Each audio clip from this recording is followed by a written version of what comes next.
Hello, everyone. Welcome back to another episode of A Little Jaded. I'm Jade, and I'm joined as always by my co-host, Joanna. Hi guys, I'm so excited for today's episode. Today's guest is Vivienne Huynh, and you guys are probably familiar with Vivienne. She's been in a couple other podcasts with us because she's actually a member of the Jaded team. She's the lead of Jaded's TikTok team, but she's also Jaded's VP of Creative Operations. She has considered herself as a professional fangirl, and she is a VIP touring rep for VIP Nation. So she is here to talk all things touring, all things live events. She's fresh off her first US tour with Suga of BTS, aka Augusty, and she's preparing to go back on the road for another tour with Twice, and is here to discuss how she got into touring, how she got into live events. She's a live events professional, but she graduated from California State University, LA with a bachelor's degree in psychology. And she's also certified in things like teaching English to foreign learners. So thanks for being here, Viv. Thanks for having me. This is so exciting.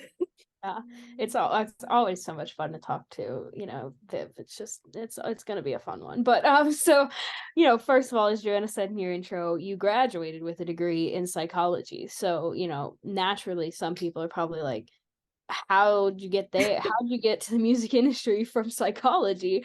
But yeah, so that's kind of the question here is, how and when did you kind of know you wanted to work in the industry after making such a leap from psychology to music? That's a very valid question. I knew I wanted to work in music basically since I was little, like going to concerts, watching my favorite artists, and my parents are like very musically inclined at home too. So I was like, I'm gonna be a musician or something when I grow up. But growing up as like a firstborn Asian American daughter, like I was told that's not a realistic job. Like it's not something like music is not stable, it's not a career that you can have. And so I went into psychology because I was like, I like learning about people. If I can't go into music, psychology would be like the second best thing for me. And so I went with my like I changed my whole life plan of being a musician to I'm gonna go to college, I'm gonna get a degree in psych, I'm gonna go to med school, which is what I did. And then the pandemic hit and I saw all those TikToks about fangirl to music industry pipeline, and I was like, maybe it's doable.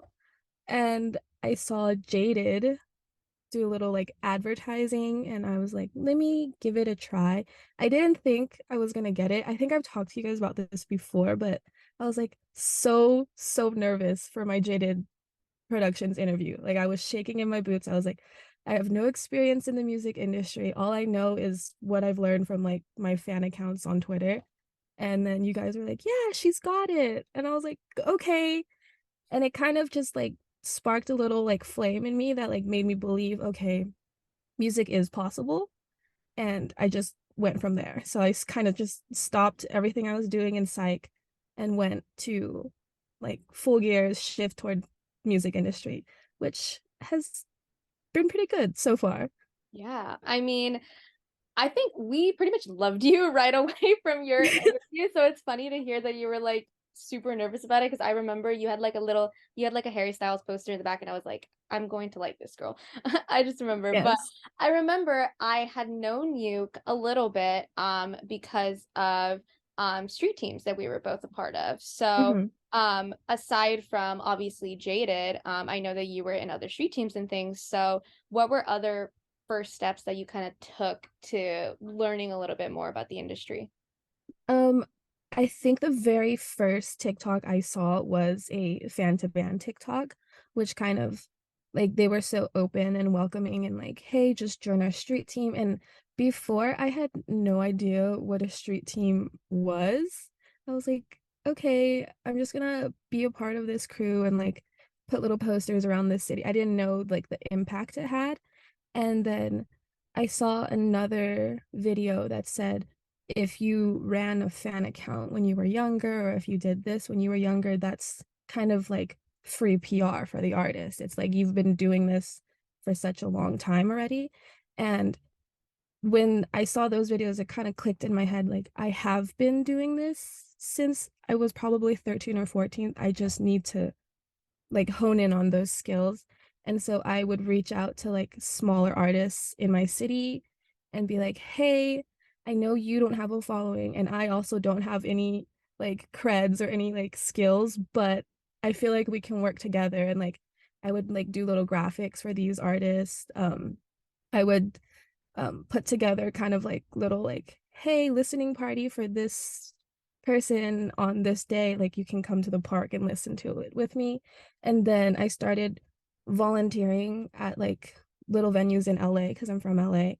Like I can help you sell merch. I can talk to your fans. And what else did I do? I started off as like a merch seller and like a ticket seller, basically. That's how I kind of got into the music industry. That's so cool. I had no idea that you were doing that.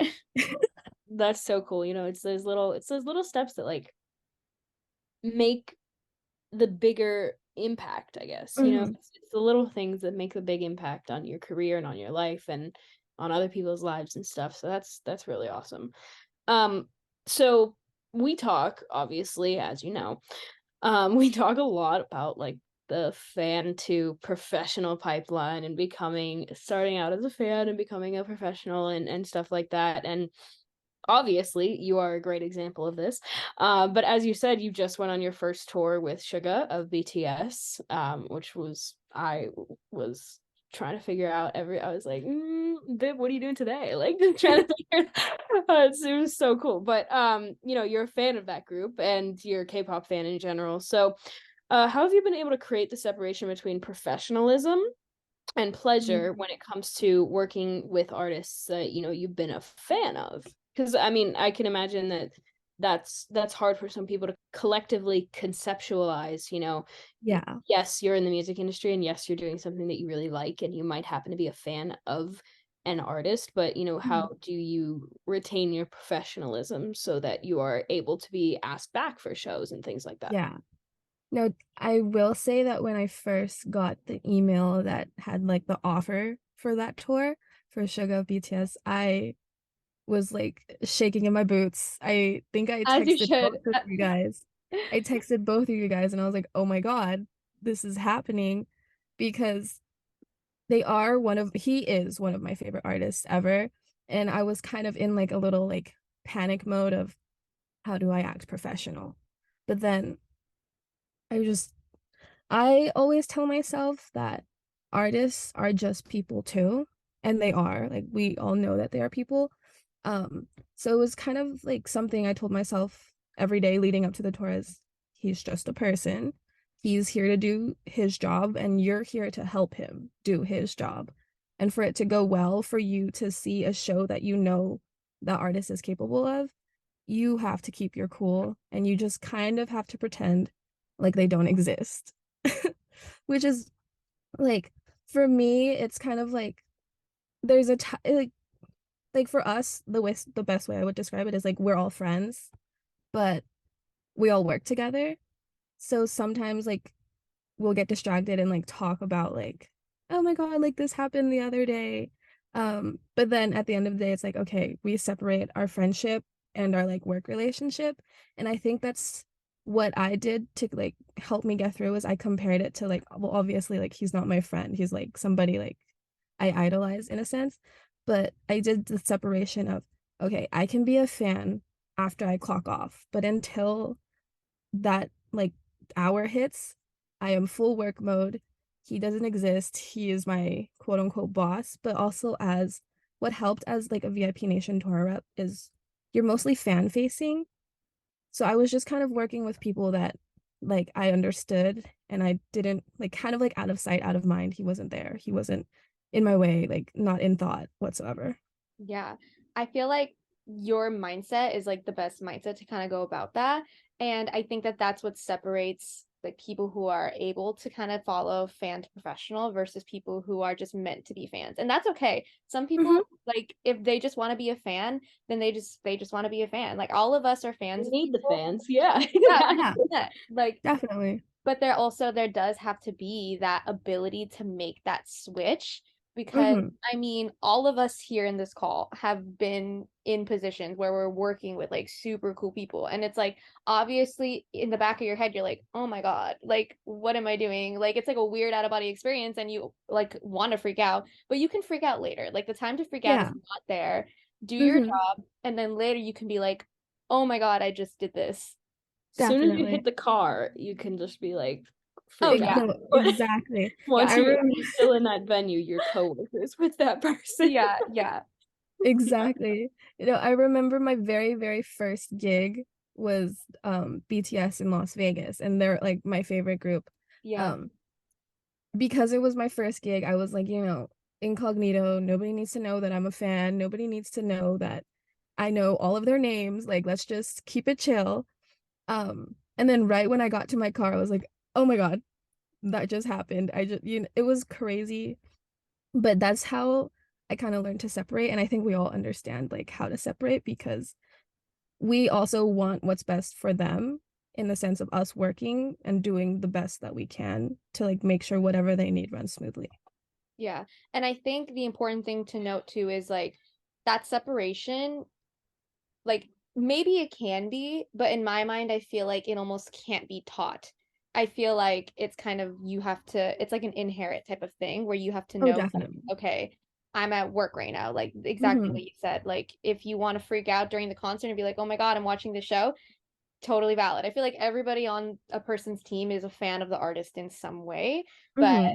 there has to be that ability to make that switch. Yeah. And this is just something that I was curious about. This wasn't a question that we had pre-planned, but I thought about it. I feel like especially in the K-pop industry, they're very serious about hiring professionals because Oh, yeah.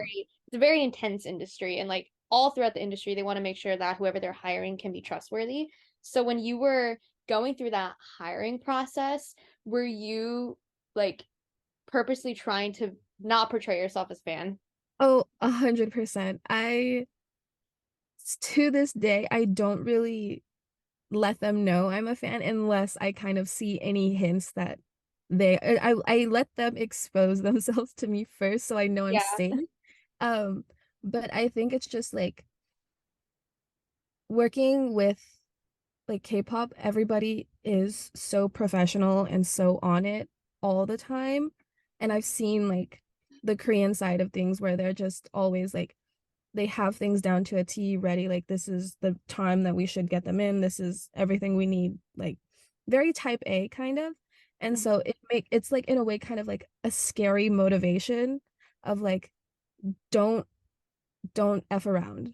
Just do your job, do what you need to do. And then once you have everything finished and once it's done for the day, then you can go back to being who you are. But let's just kind of like stick to being as professional as possible so that everybody can get their jobs done. Yeah, definitely. It's almost like okay, it's game time right now. It's not playtime. Yeah. It to me it feels like a light switch, because like I will see like everybody sitting in like their crew room kind of just like laughing and giggling, and then like, oh my God, it's time. And like everybody, like some switch goes off in their head and they're just up and like doing everything. And I'm like, okay, I want to be like you. That's I so think it's the coolest thing in the world, like to watch people back, like, like you're backstage or something and everybody's just like chilling, like like eating like whatever catered foods in there, and then like somebody like radios and is like, we need this, and then somebody like immediately hops up and is back to work, and I'm like, Mhm. it's just kind of funny. Like it's like, It's so fun to watch. It's like, yeah, wow. It's like yeah, almost like instinct at that point where it's like, oh, gotta go. yeah. yeah. It's crazy cool. Sorry, just wanted to throw that in. And I mean, okay. So obviously we've talked about you went on your first tour, all of this stuff, and everybody listening is probably listening because they want to know like how they can get into touring. I feel like touring is such a sought after field, and we always say this, but it's not something that can necessarily be taught in school. Like there's Mhm. entertainment and like event like majors in college, but it's so not like it doesn't prepare you for what it's like to actually go on tour. So, do Mhm. you want to explain kind of how you first got your footing into live events and how that led you to actually going on your first tour and Mhm. maybe offer advice to someone else who might want to do the same? Well, props to Joanna because she was the first person that gave me Joanna was the connection to my first gig with like anything like Live Nation, VIP Nation wise, which was BTS in Las Vegas. And from there, it's just like I know Jaded always pushes this, but it's all networking. It's all like if you're gonna show up to work a show, don't just work.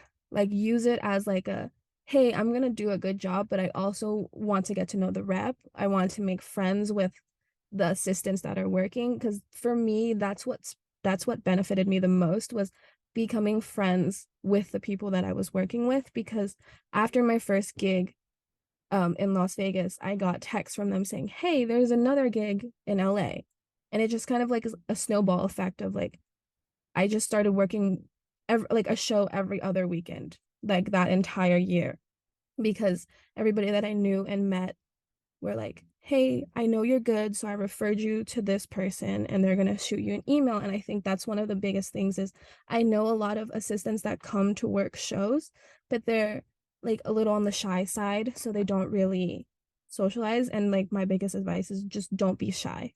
Like just talk to whoever because you never know like who can get you where. And for me, it was Mac. You guys did a podcast with her, but she's always emphasizes like meeting the right people at the right time. And like, I think I met her at the right time.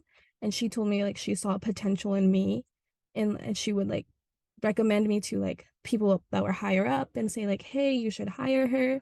And it was just kind of like proving myself like when I work a gig, I'm not just working a gig. I'm like mentally prepared to like if we're missing this, I will be able to figure out what to do if somebody gets angry or like even though this went wrong, well it's like all quick thinking. So kind of just like use every show that you work as like an opportunity to prove that you're not just like one-minded thinking. You can do anything given the circumstances and use what you have as your resources.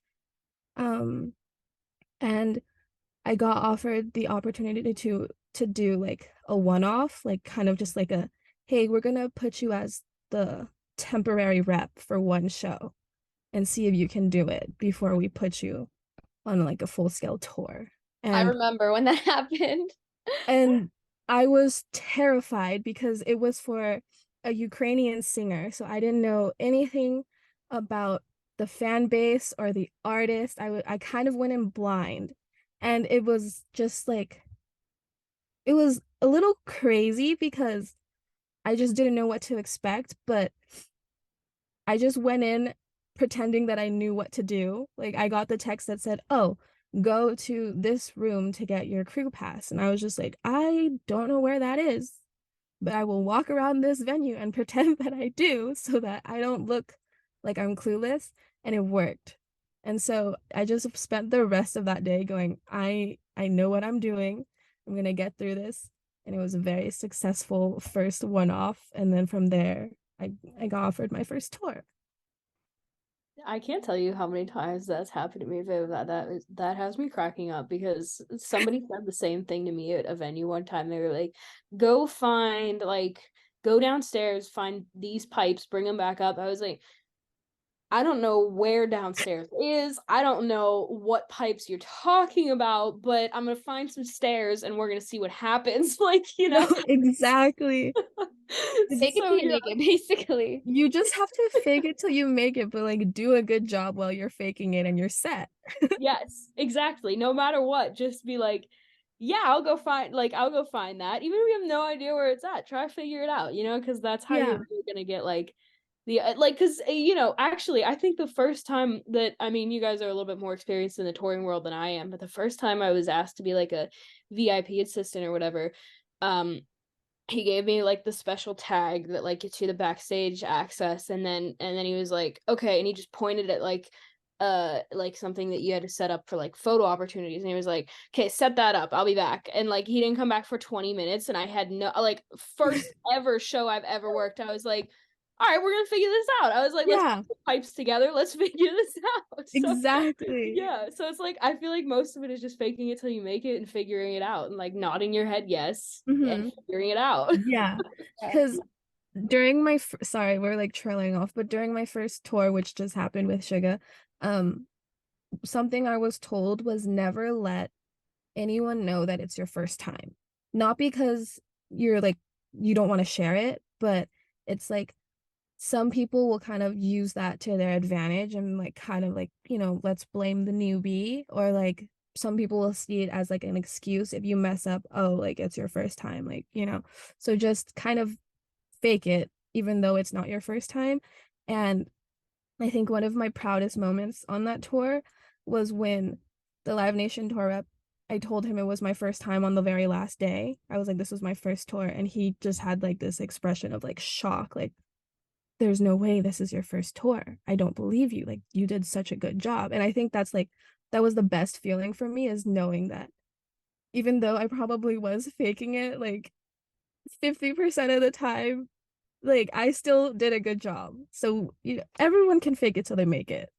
Yes, I love that. I mean, obviously, yes, fake it till you make it, but it's also just about like you're gonna figure things out. You're gonna figure things out as you go. First time is Mhm. not gonna be easy for anybody. Yeah, And I feel like it's about going in and being a little bit clueless. And even if you're not 100% sure what to do on your first day, the second time around, you're gonna be like, okay, I know how to do this. Like I got this. exactly. It's really, I feel like, especially with touring, it's a very cyclical type of thing, right? Yeah, definitely. It's very much like the first show day is always not going to go the way you planned it, but the second show day will go like nearly perfect because you already had all your hiccups from the first day. And touring is very like repetitive, but it's also like a job that keeps you on your toes because you never know what is going to happen. And I feel like not everyone is as suited for touring because you have to be somebody who is just always mentally prepared for something that could go wrong, or something that, happens out of your control and you're like, oh, well, damn. But then you end up figuring it out. Yeah, I'm laughing because I'm like, yeah, you really, I think that's a really good point. And I just want to emphasize that, like, just take a look at yourself and like your personality before you decide that touring is your thing, because like Viv said and like Joanna's touched on before, it's like it's not for everybody, and like you have to be ready for things to go wrong at any second. And yeah, like it's not butterflies and rainbows and stuff. And like I mean that's why I can't do touring, because if one thing goes wrong, I like sit down and cry for a little bit. Like, I No. can't, you know what I mean? So like you have to be very good at like wait, like when something hits to fix it really quickly and not let it get under your skin or anything. So I think that's a really good point to hit home. Like if you're a perfectionist, like touring might not be for you because things might not go correct all the time. Yeah. And I mean, that kind of goes into the next question that we were going to ask you anyway, which was that, like, obviously, like, you look at touring and the events and it's so glorified because, I mean, obviously, like, in a way, it is like a dream job. Like, you get to be on tour, you get to work in the live event space, you get to watch, like, probably not every day, but you get to watch the show, you get to, like, meet these amazing people and travel. Like, obviously, that's amazing. But with the high highs, there are also some low lows, Hmm. because you are go, go, go all the time. So, what are just some tips that you would offer to someone who is looking to go on tour, someone who maybe is preparing to go on their first tour?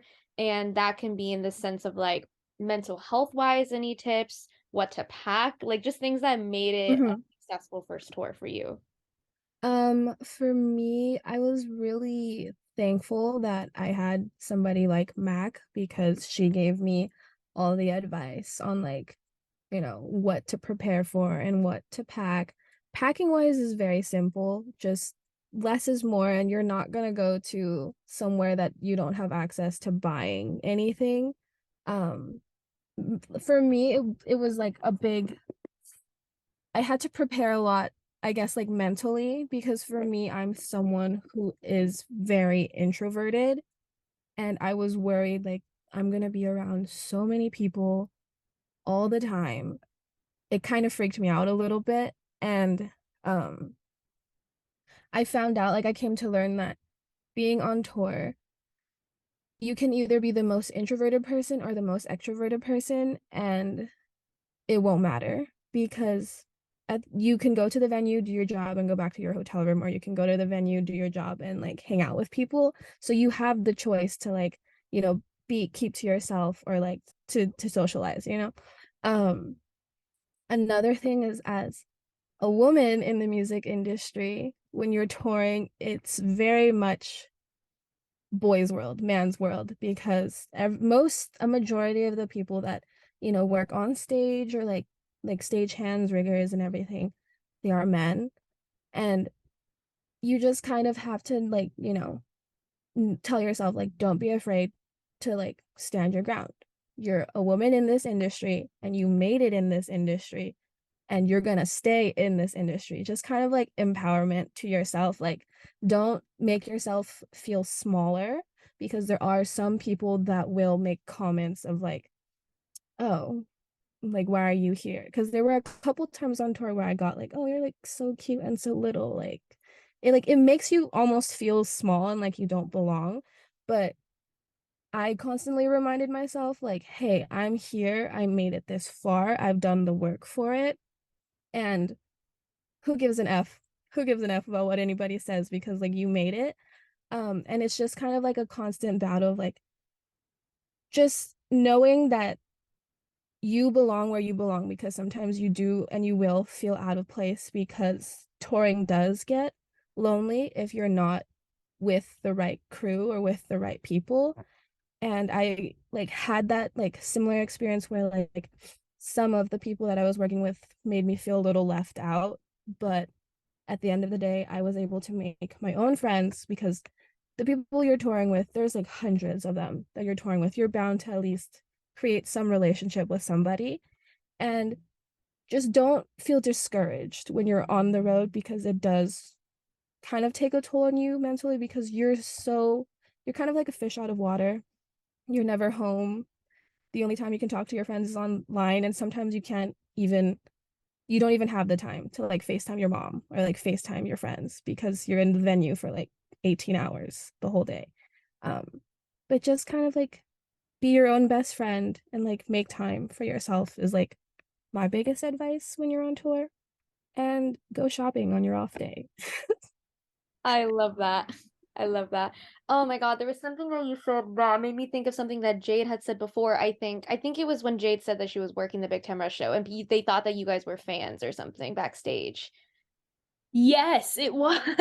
Yeah, they almost kicked us out backstage. Yeah. I Yeah. forgot about that. That was And funny. it's the whole woman thing where it's like, oh, like, what are you doing here? Like, when you said, like, somebody said, like, oh, you're so, like, cute and small. It's like, to them, they probably think that they're complimenting you, but it Mm-hmm. makes you, Yeah. like, mentally feel smaller because you're like, Yeah. what do you mean I'm, like, cute and small? Like, I'm cute and Yeah. small, so I'm not fit to be here, or you don't expect me to be here. But Yeah. Yeah. that's when you prove them wrong. No, Exactly. exactly. Jinx.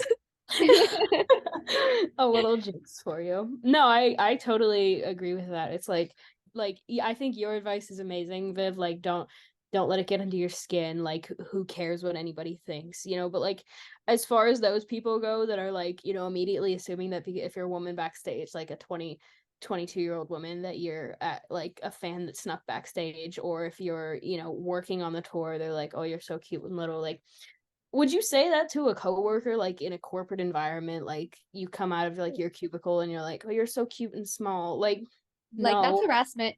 Yeah, like No, exactly. So it's like, literally.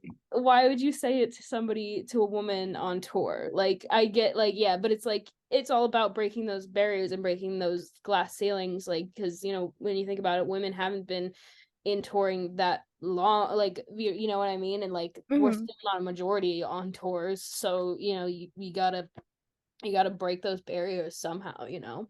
Yeah. It makes me Yeah. really happy to know though, like a lot of like, because I've worked like a few VIP shows with VIP Nation too. And I think all of the VIP reps that I've worked with have been women.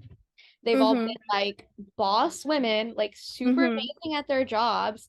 A lot of the people who work as like the the volunteers or like the part-time staff, whatever, most of them are also women. And so I think that that is something that's so amazing, because VIP work can be really, really hectic, and it's a lot of work, and people know that it's a lot of work. So I feel like it's so empowering when like you see this whole crew of women doing it. And I'm sure like Mhm. these men who are like making these comments are like, oh, like wow, like I can't believe they're doing that. And there's Yeah. progress being made. So that makes me really happy to see. No, definitely. Like, I fully understand that, as a VIP rep, you're kind of like lower tier in like the scale of like what's most important when it comes to touring, because like the stuff that everybody does to like prepare the stage and like build the stage and the screens and everything, that takes so much work and like dedication, and like I respect the people that do that. But I'm also a person that's kind of like give respect, get respect. So it does make me so happy to see that everybody that I've worked with so far, like in like VIP land, has been a woman, because it just makes me like girl boss power. Like I love seeing people like, I love seeing women everywhere. And like I've like met like women that are like the director of like the videos that you see on the tours, and like women that are stage hands, and women that are like rig, and I'm just like, I I love you and I want to be like you, and we're gonna take over. You go, Yes. girl. Literally.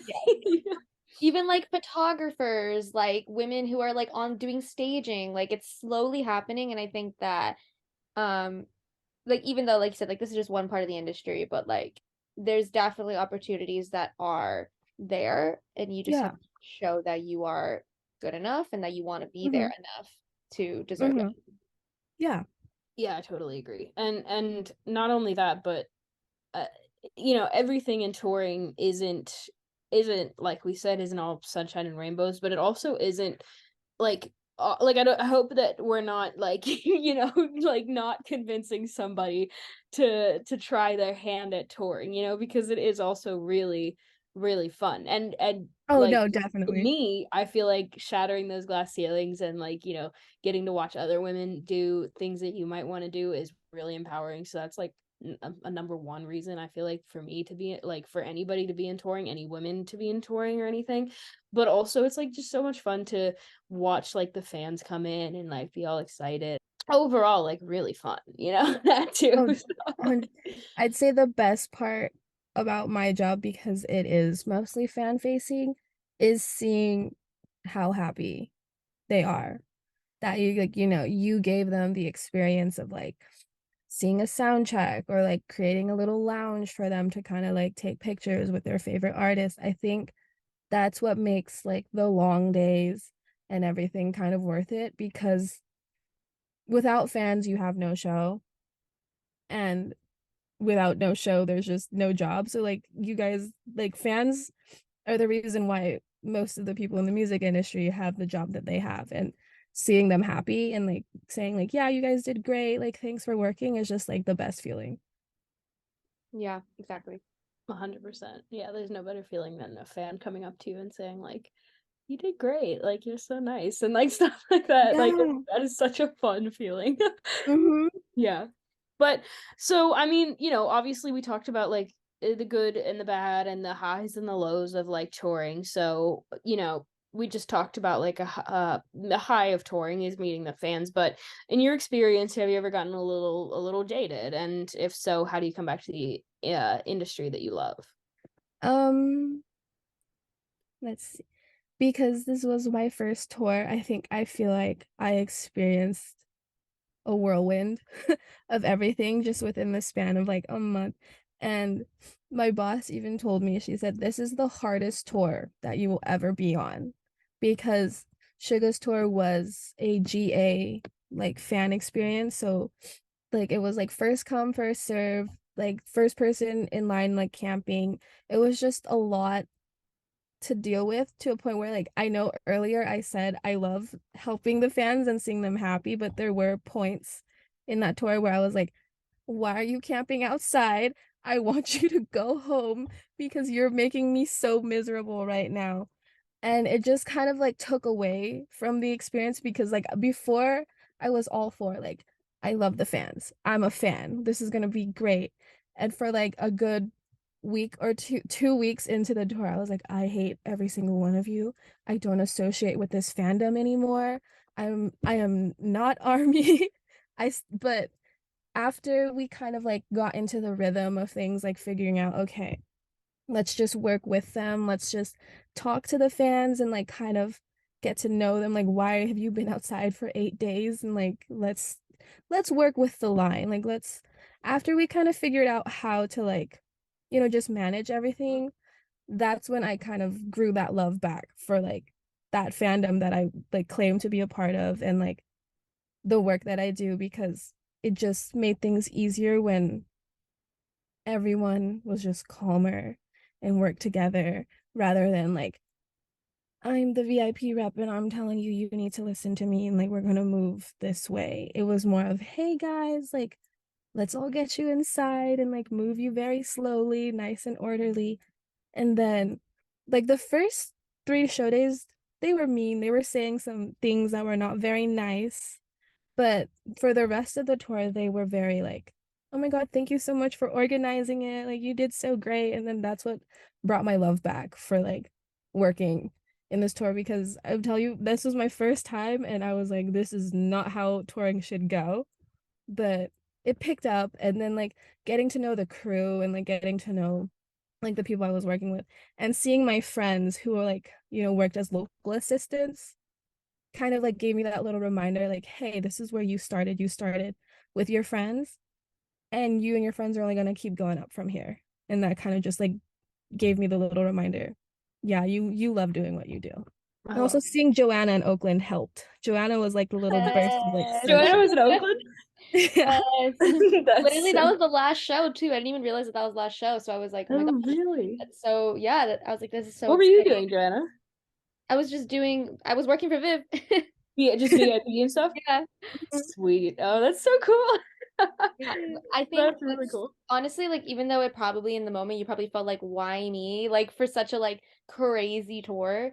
I feel like it says a lot that they trusted you to go on that tour because it's a BTS member. Mhm. Like it doesn't get any Yeah. crazier than that other than like if One Direction toured. Like Oh, seriously. definitely. Like that's probably the worst of the worst. And I don't mean worst in like it's a bad tour, but worst in terms of like how hard it is because there's Yeah. so many fans and they're so Yeah. dedicated, which is so like awesome and inspiring to see. But it's also like when you're working and you're trying to get everything organized, like it can be a lot and it can be really hard. Mhm. So I think it says a lot that they trusted you to do that, first of all. Yeah.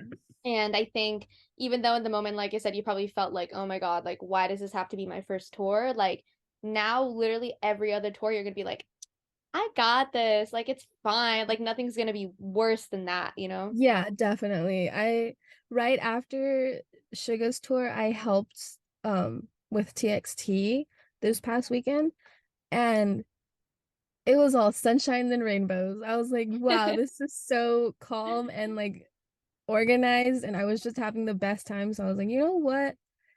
It can't get any worse than that. And like it was still a great tour. Like the show was amazing and everything. But like experience wise, I feel like I'm like more prepared for like anything that's to come. Yeah. You get to do the Eras tour next, let's say. I feel Don't like feel I like would that would cry. also be insane, Yeah, I don't even So think she be has prepped for that. VIP. If she had VIP, that would be insane. That That's That would what would I'm be saying. Like I only feel like the Eras tour might be harder than that, but that's about it. true. oh But yeah. maybe not even. Who knows? If Yeah. it's GA, probably. Yeah, Yeah. yeah. Yeah, no, and I think it's a really important lesson too, like that you obviously you touched on this, but like a really important lesson to just be like nice to, your everybody that works on a tour in general, just like smile or say like even like you don't have to say but like you could say like hey, you're doing a great job because like they've said like you're on the road, like these people are on the road putting on a show for you. And like so just like a simple thank you might be what they think about for the rest of the day, like and be like, oh, that was so Definitely. nice. So like yeah, I don't that people too, like they're trying to make it the best experience they possibly can for you. Yeah. So Yeah. you I know think I can definitely see both sides because I think when you're the fan and you're going to see your favorite artist ever, you're so like, I want to have the best time. I want everything to go well for me. Like, in a sense, you're like not being selfish, but you're thinking about your own experience and you want your experience to be however it is that you envisioned it. And so a lot of times you take like the staff and things like that for granted because they're the ones helping put it on, and they don't necessarily understand like they've been here since this time and they're going to be here until this time where you just get to show up and go to the show. So I think, being able to put that into perspective and, seeing like these people are working their butts off to make this tour happen. Even like the artists themselves are like working their butts off to make it happen. So just small things like that. So if anybody's listening, next time you go to a tour or you go to a VIP activation, just say thank you. Yeah. I mean, they're there before you get there, and they're gonna be there after you leave. So just one quick thanks, Yeah, exactly. That's all it takes. But yeah, I mean, this has been so great, Viv. Thank you so much for being here. I love learning new things about touring and, the life of Viv all the time. So, love that topic. So, yeah, thanks so much for being here, and we really appreciate it. And yeah, this has been another episode of A Little Jaded.